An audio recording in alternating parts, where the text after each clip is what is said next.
Welcome to Mind Your Biz, a new podcast from the Orange County Chamber of Commerce, a fresh, casual space for real conversations about business, life, and community. Hosted by me, Heather Bell, President and CEO. Each episode features one-on-one chats with local business leaders and corporate partners. We go beyond the company's headlines to explore the people behind the success, their passions, insights, and stories. Tune in for honest, inspiring conversations that showcase the human side of business and highlight what makes our county thrive. Welcome to today's episode of Mind Your Biz. I'm Heather Bell, President and CEO of the Orange County Chamber of Commerce, and I'm joined today by Mike Horodyski, who is the President and CEO of Wallkill Valley Federal Savings and Loan. One breath. Nice job. Thank you. Great to be here. Great to be here. Mike, you are such a great supporter of the Chamber. You and your banking team really live and breathe the business banking community. But I really want to start first and get to know you better. Sure. So tell those that are watching and myself, did you grow up in Orange County? Like, what's your history here? So I am a Ulster County resident. Okay. Born and raised. Never really left the Valley. Went to school at Marist. Was going to be rich and famous in New York City right out of college. What? I was going to be a stockbroker. Okay. Gordon Gekko. Sure. Charlie Sheen, Wall Street type stuff. And found out pretty quickly that Marist did not have the cachet that maybe an Ivy League school would on Wall Street. So I did that for a couple of years. Decided to come back to the Valley, be poor and happy. And this is when you actually looked in the Poughkeepsie Journal for want ads. Yes. Answered an ad for an internal audit position at Pauling Savings Bank, and slowly but surely made my way through banking. And But you're so young, so this is obviously a fast track, right? I mean, there's a lot of miles on maybe newer tires, but thank you. And I it was probably a little fast track that I became president and CEO of Wallkill when I was 36. wow, that's not typical in the banking No, but industry. Wallkill was small at the time, and I think the board at the time was looking to grow and kind of expand its footprint. We're in that spot of Ulster County where people in Orange think we're Ulster, people in Ulster think we're Orange. Sure. But and then a couple of acquisitions we were able to effect, and now 9 branches, 7 of those in Orange County and 2 of those in Ulster, and couldn't be happier. Good. Well, we couldn't be happier either. Let's go back though. So you go to Marist.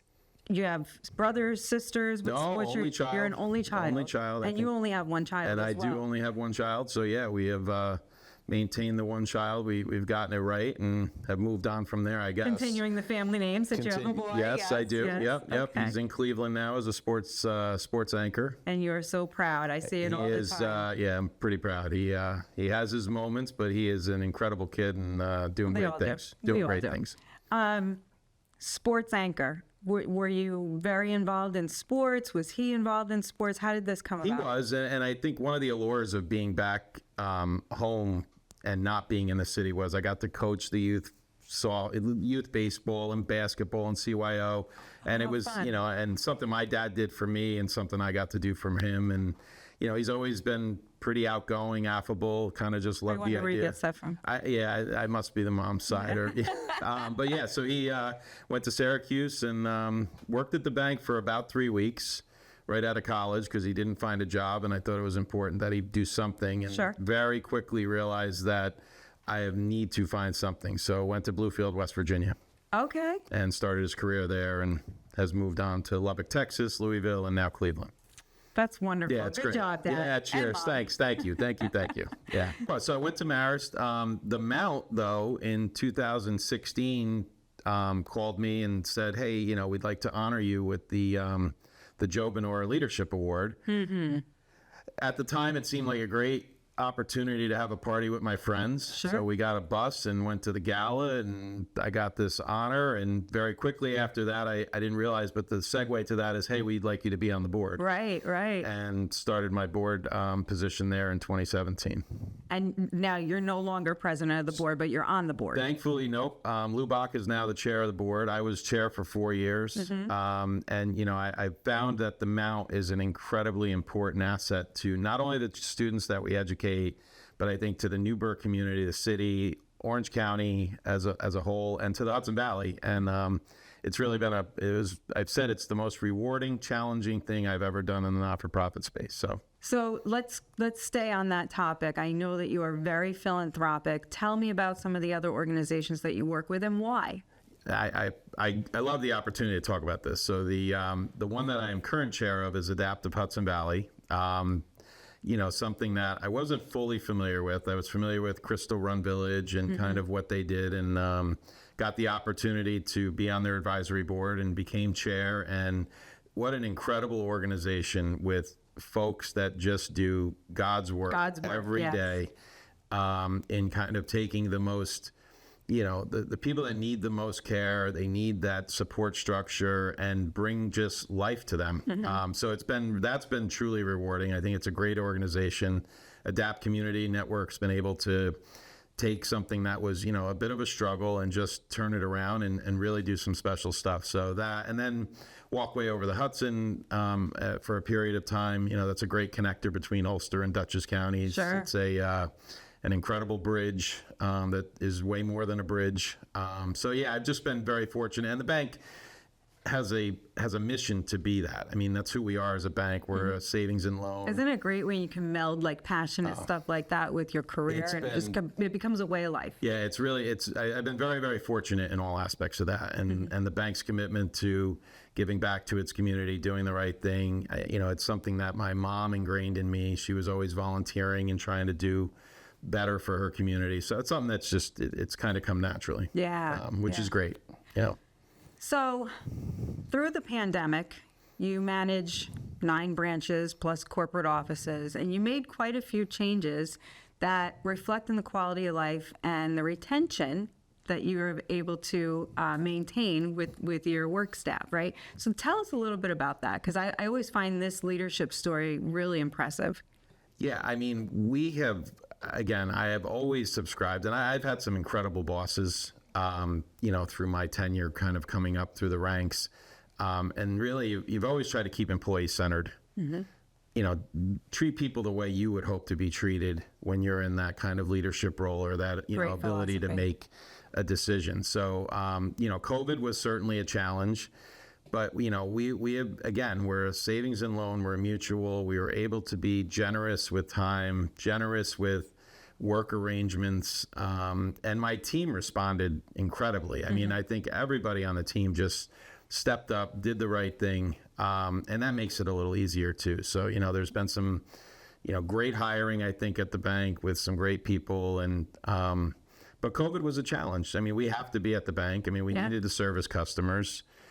So, you know, A/B schedules, work from home. You were essential without being deemed essential. We did. So very initially, the Treasury Department gave us letters. So in that first couple weeks where it was really in flux and what were we doing, I know some of my folks carried the letter with them saying that they were, because we didn't know if we were going to be pulled over or were we allowed to travel. Right. And then went to A/B schedules. You know, we had 2 people running a drive-through. Thankfully for me, I was able to go in the office every day because my wife is a teacher. She started teaching from home. My son was finishing up college. He came home. And the last place I think I needed to be for some, you know, home. To balance it out. Balance it out was at home. So, you know, it was nice to be able to go in the office and just watch people react and do the right thing.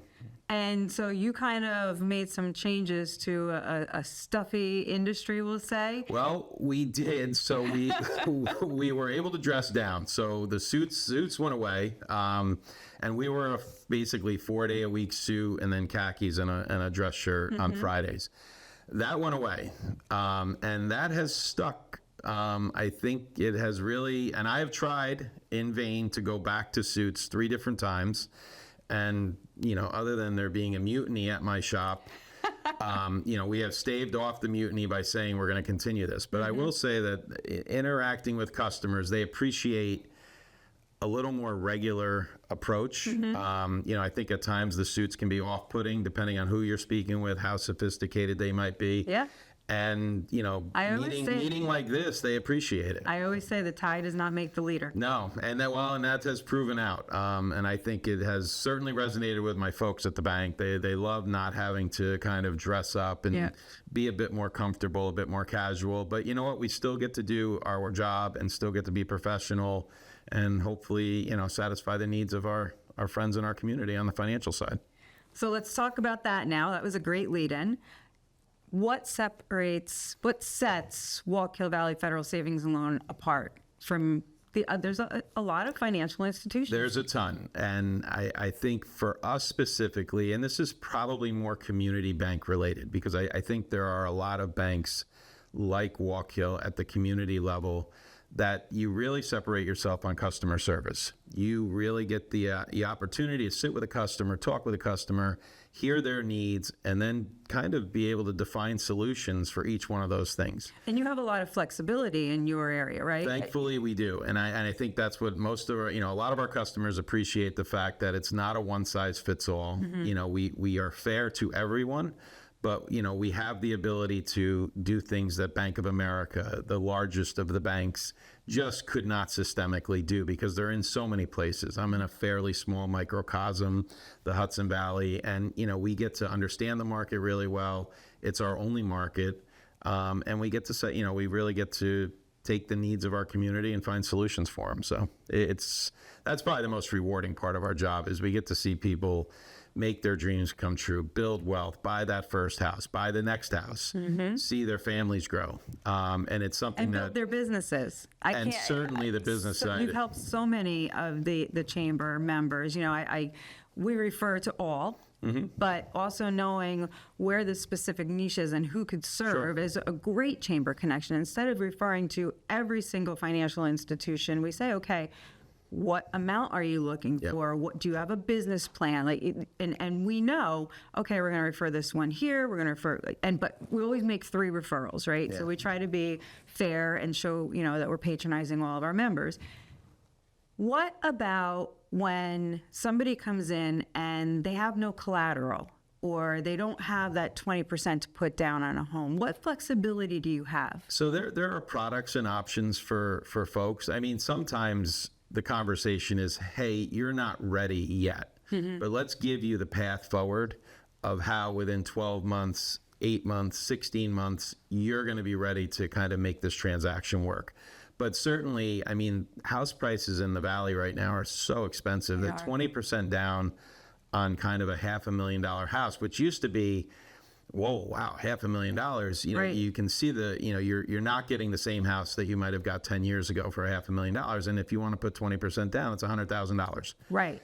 There are products with 3% down, 5% down. It requires some private mortgage insurance and some options there. And, it can be a difficult transaction to get through. But, again, rent's so high now that you can either pay the same amount in rent or you can hopefully build some equity. Yeah. And go from there. So really it comes down to having the conversation with each person and making sure they understand what goes into it. Because the best was during COVID, there were a lot of folks from the city that came up. Yeah. And they would, come up, they would buy their house, and, 2 weeks later you'd get the call like, hey, no one's picked up the garbage.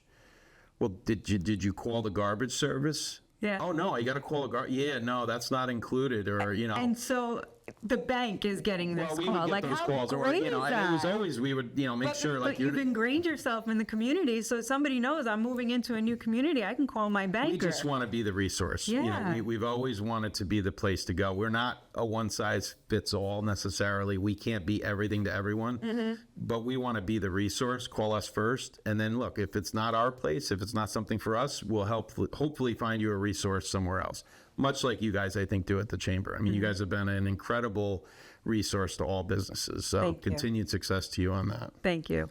What about cannabis? Yeah, so You're banking cannabis. We are. So we, got into the cannabis banking because honestly, when it first came out, a lot of the farmers, apple farmers, kind of what our, cash crop was in the valley, apples. Some of the farmers just weren't making it with apples. Right. Washington, competition. It's a difficult, farming, I think in general is difficult. Oh, the agriculture industry is very difficult. We had a lot of customers that were, going to try their hand at cannabis. It really first started with CBD and kind of hemp during the Farm Bill. And then when New York legalized cannabis, became, I think, the 38th state to legalize it. We wanted to follow our customers. We've always had a great relationship with our regulators. I have an incredible compliance team that, we work together to put together a program that's, has passed muster with our regulators in handling those. It's a highly regulated industry. One of the most highly in the state. So, from a, some of the concerns of cannabis and money laundering, the things that historically, illicit drug trades, you wouldn't bank them, but this is far from illicit. I mean, you have a lot of eyes on you. Seed to sale. Seed to sale. Tracking. Seed to sale. Yep. There's really not a lot of wiggle room for a company that's in the legal space to run afoul of any of the bank secrecy laws, which is really the linchpin to the cannabis spot. So we've been fortunate. It's been a great product for us. And we're, again, happy to be, we don't often get to be the first into an industry. And in this case, at least in the Hudson Valley, us and a couple other institutions were able to be first in and hopefully, help define and grow. Not many others in the Hudson Valley. And again, it's still from a federal level, there's still a bit of a gray area, but in my opinion, the horse is out of the barn as far as the nation goes. Yeah. So there'll either be at some point a descheduling, full legalization, or something that will provide some cover. But I think it's over 40 states now have legalized it at some level. So well, we're pretty comfortable that I think you're the only one of the financial institutions that we support that does bank cannabis. So we actually have one of your team members sitting on the very first cannabis committee that a chamber has been able to host in New York State. So I think and honestly, you guys have been a leader in that and bringing resources together because the navigating the compliance is difficult. It is. Navigating just the growing, the and farming, compliance the that distribution. kept changing constantly. Every day there was a redo of a law, a redo of a regulation, or a new regulation that came out. So just having a resource kind of central to navigate that has to be helpful to those folks. And we're happy to be part of the cannabis committee. Great pioneer. No. I can't. Sometimes it's better to be a little lucky than good. Yeah. And in this case, my board, I think, recognized what this could do potentially for the Hudson Valley and for our farmers. And that led into processors and now into, you're seeing more and more retail cannabis shops open up. But it is an infant industry. I think, I think New York State was at the forefront of kind of a very progressive law for cannabis. I'm not sure everybody in the game right now, 5 years from now, is still in the game. Yeah. Because it's going to get competitive and it's going to be, it will become more difficult to operate at some point. Oh, yeah. Just margin wise. Yeah. So we'll see how we're it all on a plays out. roadshow right now with our cannabis committee talking to municipalities and educating them on the municipalities that opted out on what you're missing out on. Yeah. So you're going to start to see more of a saturation. I think they start seeing some of those tax checks come in from the state to the municipalities. I mean, I think in some areas it's going to be real budget changers. I mean, there's some significant dollars coming back into the community. We have one municipality that is in Orange County that received $500,000 in unbudgeted revenue. Yeah. It's a nice shot for a municipality for sure. I mean, that's 2 cops. It 3 can cops. be, however you want to. Break that down as to how you're going to, justify or spread out that money. It's the opportunities are so endless. Not often does a municipality get to create $500,000 in unallocated revenue that didn't come from a property tax, right? Not some sort of fee, some sort of kind of tax to the residents. Yeah, so. and to demystify it, there's so many, like we said, regulations that the municipalities aren't really putting into perspective. The windows have to be blacked out. Like you think that the security issue is by having a dispensary in your town. No. That's actually where the safe Right. marijuana is And you being get sold. to zone it. Yeah. I mean, you get to literally, create kind your own of rules. create the rule Yes. for what you need. So, I think you can be as liberal or restrictive as you care to be, Sure. depending on what fits for your individual town. But Help me demystify something from the banking industry. What's a common misconception? I don't know. I think we have done a good or bad job as a banking industry to, not always help ourselves. But I think, for banks like me, so we're a mutual. We don't have shareholders. There's no dividend I pay to owners of the bank. Each depositor in mutuality owns a piece of the bank. Okay. And a lot of times we get lumped in with these, larger money center stock banks. We're profit driven. For what we do at the bank as a mutual, we literally are there for the community benefit. We pay our income taxes. We pay federal income tax. We pay state income tax. We pay property taxes. But we don't have shareholders, and we don't have outside owners that kind of dictate how we're to do our business. So we're one of the purest forms. Credit unions, I think, are a piece of that also, Sure. except that, and they're a not-for-profit status. We actually pay our income taxes and contribute in all different ways to the community, while also getting to help everyone in the community, provide a fair rate on a loan, provide a competitive rate on the deposit account. So, the idea of it's just a bank, is a little bit of a misnomer, because there's a lot of different types of us. Right. And certainly even in the Hudson Valley, there's a lot of different types of us. And I can say, Wallkill does a really good job of developing and maintaining relationships with their customers. And I've seen that. Not just from you, but from your team too. I've observed it multiple times. I appreciate being that. out, That's good to and hear. Yeah, they do. We're a really only good as job good of it. as we are in attracting folks to come and bank with us. Sure. So, the experience we give them, and again, we want to be the resource. We want to make sure that when you come here, you're not going to get, you're going to get to tell us your story, and then we're going to get to work with you to figure out if there's some way to help you. That's great. Yeah, That's it's great. good. Really community minded.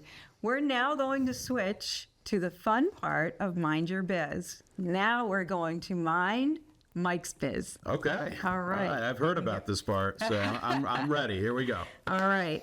What did you want to be when you grew up? A stockbroker specialist. All right. So that's kind of a given because we already talked about that. Yeah, that's true. All right. What's the most often used app on your phone? Oh, that's it could be embarrassing, I guess. So there's a game, Last War, that maybe gets a little more time Yeah? than it should on my thing. Yep. Outlook. Okay. Yeah. Outlook is For one, business. and probably the text message. So. Well, what's Last War? Oh, I'm 51 years old, and I'm going to talk about some mobile game I play. Just move on. What's the next one? Let's move on. What's the next question? What was your first pet? It was a Springer Spaniel named Katie.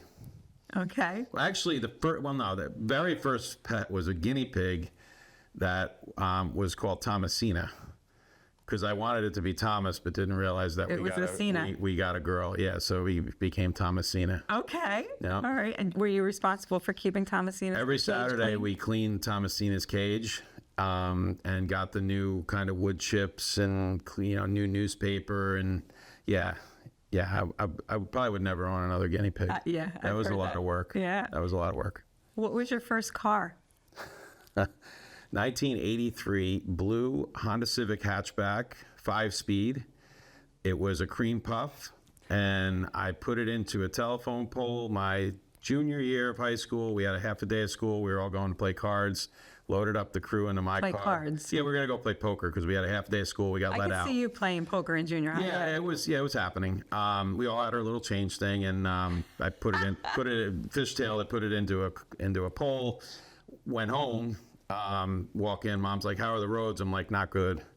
Not so good." And then my dad came home. I hadn't told my mother what had happened. My dad came home, and he's like, kind of came up the stairs and lost it a little. Like, what happened with the car? And that's when we got to the whole family that the car had blown out. Okay. All right. What's your guilty pleasure? Yes. I don't know about guilty pleasure, but I mean, I play a fair amount of golf. I imbibe in some, after golf, we imbibe in some beers, and Libations. I don't know. That's probably about my guilty pleasure. I don't. Okay. Yeah. I mean, we have to keep it clean. No, I understand. Well, yeah. I mean, and honestly, I'm generally a conservative banker, so I mean, there's only so much you're going to get from me on that. Okay. What is your favorite food, Mike? I'm a steak and potatoes guy. Not just meat? Nope. Steak. Ribeyes. Strip steaks. And finally, what was your first concert? First concert was Dueling Pianos, Billy Joel, and Elton John. Elton John, okay. Yep. Where'd you see them? Down at the Old Meadowlands. All right. And I had not been to as many concerts as I wish I had been to.